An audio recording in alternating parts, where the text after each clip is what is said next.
वागण्याने भारताचं पूर्णपणे नाक कापल्या गेलेलं आहे. भारताला कणा नाही अशीच एक प्रतिमा उभी करण्यात आलेली आहे.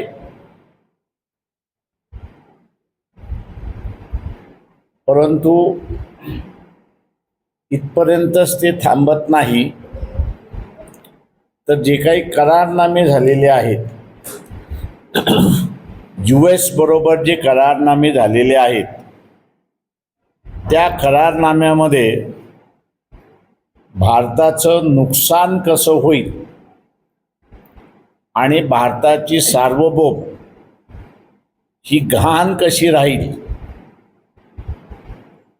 आणि अमेरिका नव्याने ईस्ट इंडिया कंपनी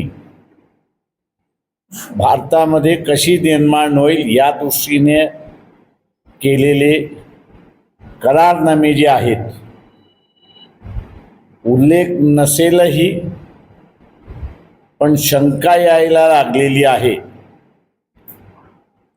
की जे काही एस्टीन फाईलमध्ये इतर राजकीय नेत्यांच्या संदर्भातलं वर्णन करण्यात आलेलं आहे,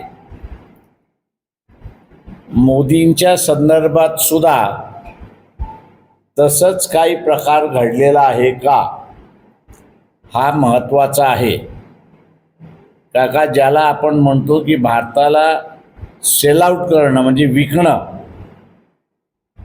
हे केव्हा होतं की ज्यावेळेस समोरच्याकडे आपल्या विरोधामध्ये पुरावा आहे, बदनाम करणारा पुरावा आहे, आणि तो बदनाम करणारा पुरावा दाखवून आपण असणारं आपलं सातवं अशी असणारी परिस्थिती आहे. त्याच्यामुळे आमचं समज असा आहे की त्या फाईलमध्ये अधिक माहिती आहे की ज्याच्यामुळे नरेंद्र मोदी यांना ब्लॅकमेल केला जातोय, आणि म्हणून ब्लॅकमेल होणारा पंतप्रधान हा नेहमी देशाला नुकसानकारक आहे असं मी त्या ठिकाणी मानतोय.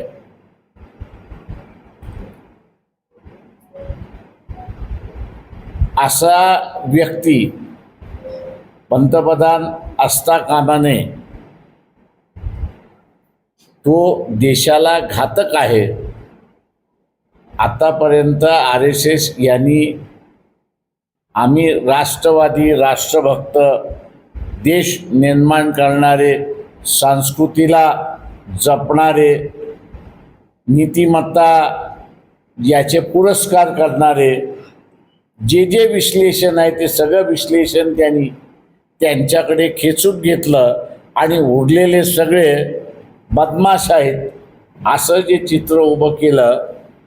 त्याचाच आम्ही आता विचारायला जाणार आहोत 23 तारखेला की तुमच्या पंतप्रधानाचं चारित्र्य हे तुमच्या वर्णनामध्ये बसतंय का, आणि बसत नसेल तर मग आतापर्यंत आपण कारवाई का केली नाहीत याचा खुलासा आपण करावा. याच्यासाठी जे विरोधी पक्ष आमच्याबरोबर यायला तयार आहेत, एकत्र लढायला तयार आहेत, त्या सगळ्यांची मूठ बांधून 23 मार्चला नागपूरला RSSच्या मुख्य कार्यालयावरती धरणा मोर्चा दोन्ही असणारं त्या ठिकाणी आयोजित केलेला आहे. मी तमाम मध्यमवर्गीय जो आहे या तमाम मध्यमवर्गीयांना आव्हान करतोय की ही जी नरेंद्र मोदीची नवीन सांस्कृतिक वाटचाल आहे ती आत्तापर्यंत आपण असणारा भारतामध्ये बघितलेली नाही, किंवा ही वाटचाल पुढे जाऊन द्यायची नसेल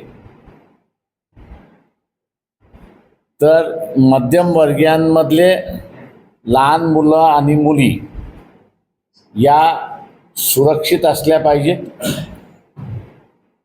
एक खोटं स्वप्न या मध्यमवर्गीयांना त्या ठिकाणी दाखवण्यात आलेलं आहे की नरेंद्र मोदी हे जात वर्चस्व निर्माण करायला पुन्हा निघालेले आहेत. या मध्यमवर्गीयांमध्ये 80% हा सवर्ण समूह आहे अशी परिस्थिती आहे.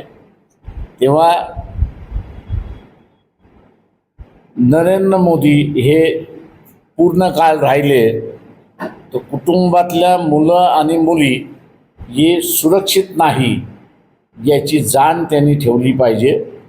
तेव्हा आपलं कुटुंब सुरक्षित असलं तर देश सुरक्षित राहतो आणि देश सुरक्षित ठेवायचा असेल तर पंतप्रधानाच्या किंवा राष्ट्रपतीच्या खुर्चीवर बसलेला माणूस याचं चारित्र्य असलं पाहिजे. आणि त्याचं चारित्र्यहीन असेल तर मग उरलेल्या सगळ्याच गोष्टी त्या ठिकाणी होतात. आणि म्हणून ह्या मध्यमवर्गीयांनी सुद्धा या मोर्चामध्ये आंदोलनामध्ये मोठ्या प्रमाणात उपस्थित राहावी आणि लावावी अशी आम्ही त्यांना असताना विनंती करतोय. माझं निवेदन संपलं. राजकारणाचा काही संबंध नाही असला तर सध्या पंतप्रधान नरेंद्र मोदी राष्ट्रीय स्वयंसेवक संघाला जड बनलेले आणि तिसरा विषय असा की आपला मोर्चा विनाकारण राष्ट्रीय स्वयंसेवक संघाचं हे वाढवत नाही महत्व वाढवत नाही. काय त्यांचं विनाकारण त्याचं महत्व नाही वाढवणार आणि इलेक्शनमध्ये प्रचार करताना मला BJPचा कार्यकर्ता कमी दिसतो पण RSSचा कार्यकर्ता मोठ्या प्रमाणात दिसतो. त्याच्यामुळे असणारं जबाबदारीतून मुक्त होता येत नाही. तर जबाबदारी ही स्वीकारावी लागते. आणि आपण जसं म्हणत असाल की नरेंद्र मोदी हे जर RSSच्या मोहन भागवत किंवा संघटनेचं ऐकत नसेल तर त्यांनी आमच्याबरोबर आंदोलनामध्ये उतरावं. आम्ही स्वागत करू त्यांचं. जो प्रकार याचा असतो सर नैतिकतेचा की आपण फाईलचा विषय काढायचा पाहिजे संघ प्रचारकावर सुद्धा काही आरोप आहे ना की त्यांनी एका कुठल्याही संघटनेमध्ये तुम्हाला काही माणसं ही विकृत भेटतातच. त्यांच्या अशी माणसं समोर आली की तुम्हाला कारवाई त्या ठिकाणी करावी लागते. आता ह्या 2-4 माणसांसाठी तुम्हाला अख्खी संघटना तुम्ही बदनाम करू शकता. तसं आम्ही म्हणतो की RSS आणि आमच्यामध्ये वैचारिक मतभेद मोठा आहे पण वैचारिक मतभेद म्हणजे दुश्मनी नाही. त्याच्यामुळे ते आम्हाला सुधारायला बघतात आम्ही त्याला वैचारिक सुधारायला बघतो. आता कोण जिंकेल कोण नाही तो वेगळा भाग आहे. तुम्ही म्हणताय की थँक्यू त्याच्यावरती नाही. जे अमेरिकेचे सचिव आहे ते म्हणताय की मोदी खूप चांगले आहे. हो कारण त्यांच्या फायद्याचं झालं ना. जसं इंग्लंडने आपल्याला लुटलं ईस्ट इंडिया कंपनीने लुटलं तशा रीतीने त्यांना आता लुटायला मिळाले की त्यांचा माल जो येईल तो 0 टॅक्सवरती येईल आणि आपला माल त्यांच्याकडे जाईल तेव्हा तो 18% टॅरिफने जाईल. हा जो करार करण्यात आला हे शेतकऱ्याच्या हिताचा आहे की शेतकऱ्याच्या विरोधात आहे? पूर्णपणे देशाच्या विरोधातला आहे. त्याच्यामध्ये शेतकरी सुद्धा आहे. संघ काय निर्णय घेऊ शकतो? आता संघाने निर्णय घ्यायचा आहे त्याचा आम्ही काय सांगणार. आमचा आम्ही आग्रह धरणारच आहोत की तुम्ही पंतप्रधान बदला.